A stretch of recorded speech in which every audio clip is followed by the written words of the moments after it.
Hello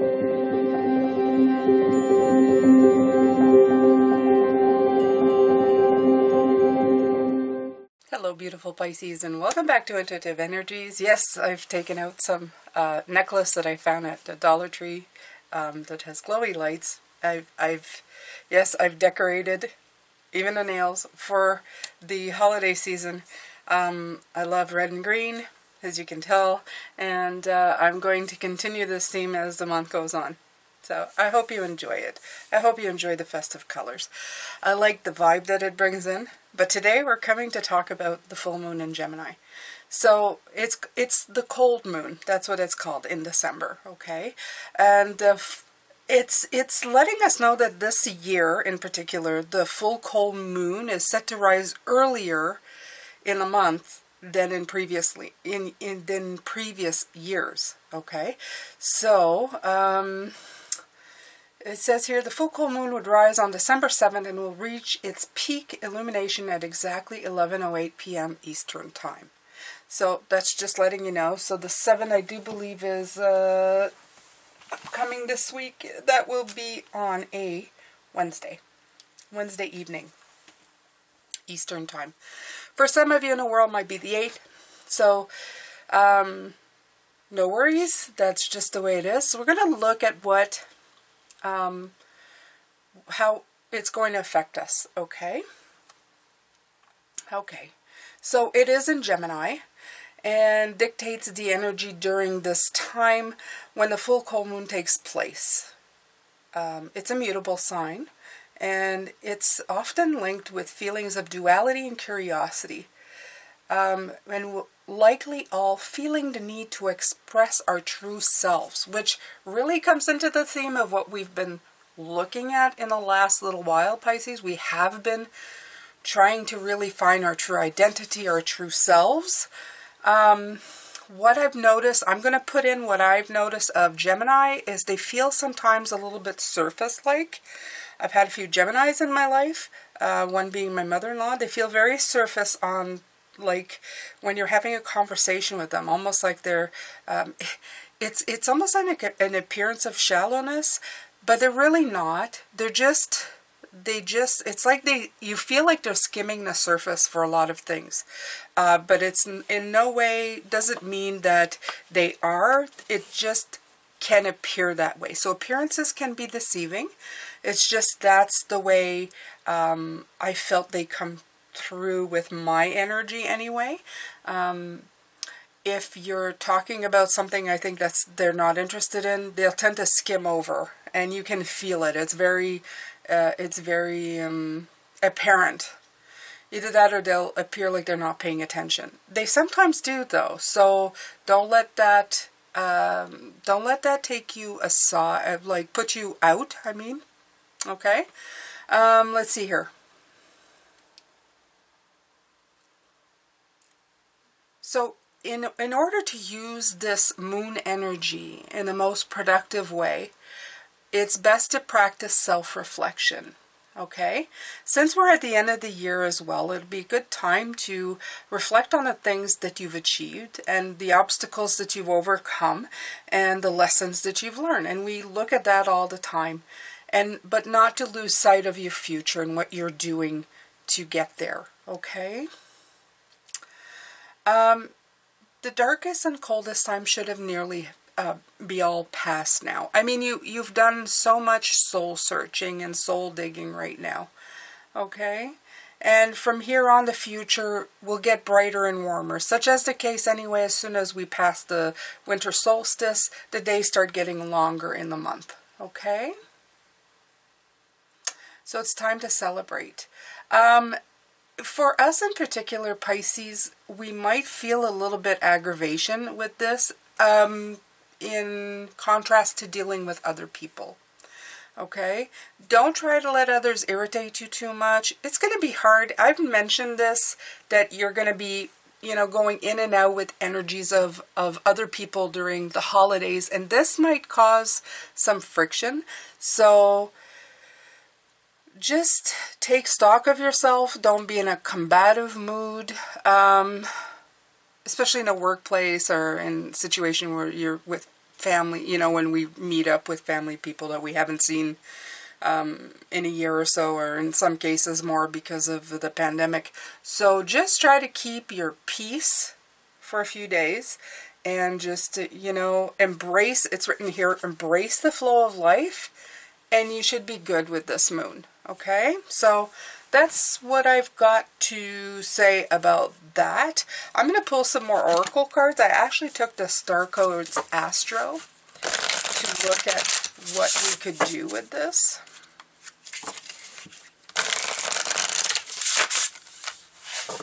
I wanted to take a moment and thank everybody who's joined the membership here and the new Patreon members as well. Oh my God, you know, thank you so much. Like I said, I'm excited. I have ideas of what I want to post. I've been making videos for how to, you know, the steps to work up to contacting your guides. That's what I've been busy with, and I have a whole bunch of different things. And it's stuff that goes above and beyond just readings, Pisces, okay? Because if you're just interested in the readings like what I'm doing now, perfect. It's fantastic. You can just stay and enjoy these. But if you're interested in more, you know, the stuff that I do when I'm not doing readings, more personal stuff, go deeper into spirituality, those videos are going to delve into those things, okay? So, and it doesn't matter what level you're at, it's all the same. I put the different prices so that everybody can afford to join, okay?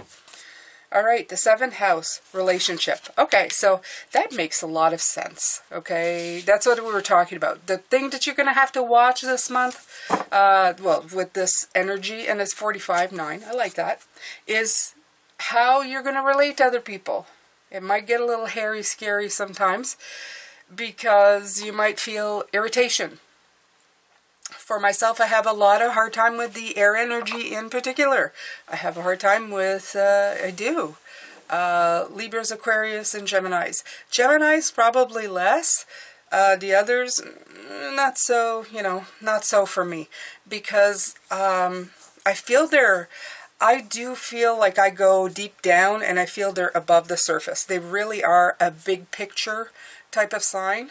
And sometimes I feel that they're so big picture that they float above and they miss the point. That's my personal experience. It has nothing to do with you. You may have very good, but that's the way I feel. So I have to adjust when I'm with them and be understanding that I am who I am and they are who they are. It's just not very, it's not always a very good pairing for me. I haven't had much luck with air signs. So I find them a little aggravating. Yes, I do. And I've had air signs in my life. My father and my mother-in-law are both air signs. So, and my adoptive mother was an air sign as well. So I love them profoundly. I just find they're very different energy. Okay. All right. So I'm going to take from the moon, the Queen's Moon Oracle. The Queen of the Moon Oracle. All right, pleasure. Okay, so again, another 9. Really nice, okay? So we're going to read this. I feel that it's relationship and pleasure, embrace the flow of life. It's a very easy type of, I mean, these cards are kind of saying just take it easy, have fun. I feel at least that's what it's trying to say. Are you taking life too intensively, or too seriously? The time has come to call in the pleasure of life. Seek lightheartedness at this time. Focus on what would make you happy.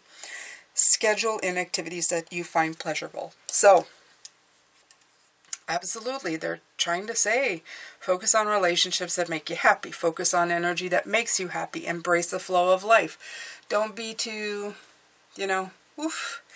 And I like the way that they say flow, because usually it's, well, I guess it could be wind. You do have something in common with wind and water. They both have flow, okay? You have wind flow and you have water flow. So just try to embrace the similarities between you and the wind energies, okay? I find that when my father and I talked, or when we got together and we got on the same length, we had a lot in common. But we had to really work at it, okay? In our search for a better life, something happened along the way. We forgot how to find real pleasure in what we do rather than just being diverted from the everyday. Life can be overwhelming, and our rational minds seem to need every available minute of our time to be able to cope with its demands. Pleasure has taken a back seat, and there's a pattern of it now forming destructive tendencies such as binge drinking rather than simply have a wine or two with friends. A big part of pleasure is letting go. This does not mean surrendering or giving up. It simply means handing over all our administration, stress, and worries for a time and immersing ourselves in something joyful. When we don't allow ourselves to experience pleasure, whether in the form of laughter, play, sensuality, or the development of skills, we remain less than whole and feel a wanting. No fun actually makes us dull indeed. Over time, we are much less effective in our emotional and work lives if we do not experience regular doses of pleasure. Our ancient ancestors knew the importance of pleasure in the forming of a healthy mind, body, and spirit. There were gods and goddesses dedicated to happiness and the pleasure of life, such as the Egyptian goddess Hathor.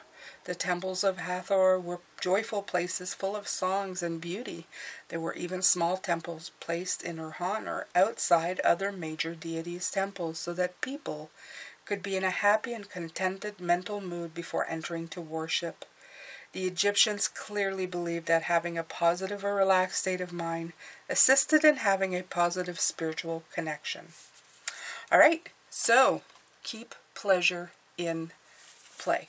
Okay, keep it close to you, keep it going. Yeah. Alrighty. Let's see if I can pull some tarot cards for this. Look at what else they might want to say for this moon energy coming in.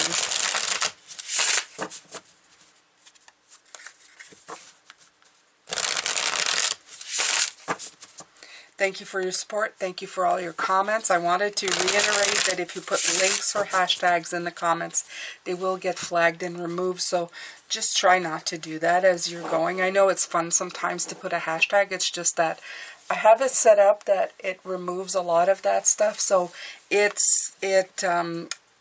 releases me from having to monitor so many comments because there's so many scams going on in the comment section.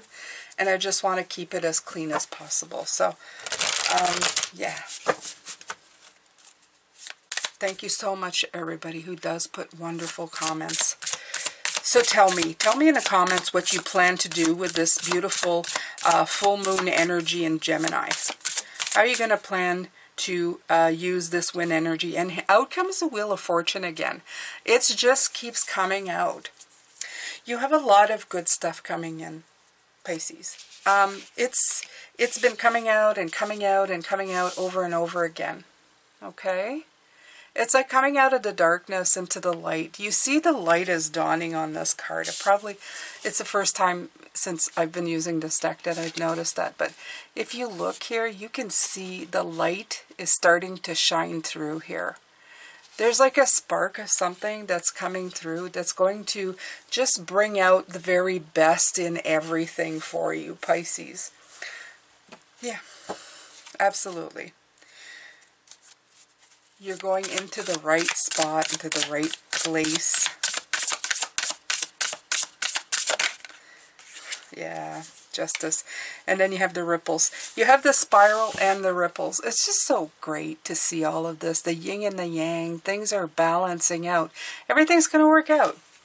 Okay? You're into balancing that energy really well. This is the turn of the seasons. The wheels that go around the spiral. This is the ripple effect of that yin and yang that you've been working on. Things are, you know, matching out. It's really nice. And your relationships are going to feel it. You have both 9 and 9. That's like really great energy. 3, 6, 9. The 9 is the number that, you know, if you look up the explanation for that, 9 is a really magical number, by the way. Okay? It's really fun. It's, if nothing else, it's really fun to understand 3, 6, and 9. Especially 9. How you can always go back to 9. It's the number that just, you know, adds into itself. There's just, you know, look at the Tower. Moments of clarity, moments of intense spark, okay? It could also mean as well that with this energy, like they were saying, that try not to let others irritate you and like make you go into a Tower moment, you know, into that, you know, chaos type deal. Embrace the flow of life rather than the chaos. Four of Pentacles, yeah. Four of Pentacles is trying to control. So, yeah, let go a little bit of the control of that. Don't hold on to things so much. Pleasure, flow. It's all about that. That's the middle part. This is the chaos, the conflict, okay? You want the ripples to be good ones. You don't want to be favoring bad ripples. You know, it's like anything else. If you throw out a good energy, that's what's coming back. If you throw out a bad energy, well, that's what's going to come back. So just try to be like really good with yourself. Child of Swords, I love this one, and the Ace of Pentacles. Okay, so both these cards are really telling me is planting the seeds of something new. This Child of Swords, I love this card because this crow is looking in between his legs. He's getting a new vantage point of what he's seeing. He's looking at it from all ways. He's not just looking at it head on. He's looking between underneath and upside down, looking at it from a different way. It's got a lot of hangman qualities in this card. It's almost like saying, look at it for what it is, but take your time, because the Child of Swords is somebody who can jump to conclusions without all the facts. So make sure you have all the facts, okay? Sometimes we like to tell ourselves stories and fables about situations. Rather take your time and plant the seeds. The Ace of Pentacles, plant the seeds that are actually going to bring something back to you. Don't plant the seeds of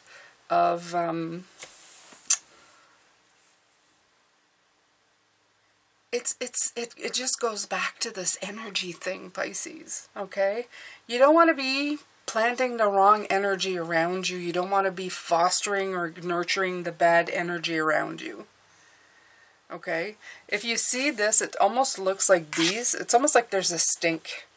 And I feel like don't buy into it. Okay? I'm hearing stinkers. There's some stinkers out there who get you in trouble. And if you guys are on my membership, you know that there's like a trickster in the mind who likes to, you know, stir things up. And it's part of human nature. You can't really do much with this other than realize that it's happening. And it's really the whole thing is when you do realize that this trickster is coming in with a bad energy to screw up your day, screw up your energy, screw up your moment, is to stop them in their tracks and go, I see you, and I'm going to not reverse this, but kind of focus on a different section and then put it into a different way, okay? So how can I put this in an example that you guys will completely understand? I guess it would be like anything else. You have a good day, everything is going well, you have high energy, you get into a group of people and you start down the road in a conversation or a path that you really don't want to be in, that you don't want to be part of, but you get sucked in. It could be politics, religion. This is most likely what will happen, what happened to the neighbor, what happened to that person in the family, and you kind of get sucked in. And sometimes it's by just habit, okay? It's been done before. And you realize at some point, whoa, I really don't want to be traveling down this road because the energy just flattened. You'll feel it. It feels like there's a stink. Be like the crow, okay? Look at things in a different situation and see that, you know, your energy serves a better purpose if you're using it for something different than what's happening at the moment. Let go of trying to control the fact that these things are going to happen, and just let it go and ebb and flow in a different direction, okay? Don't let the ripples go bad. Make sure that your cycles are continuing on. Don't let the chaos derail you, and plant the seeds into something better.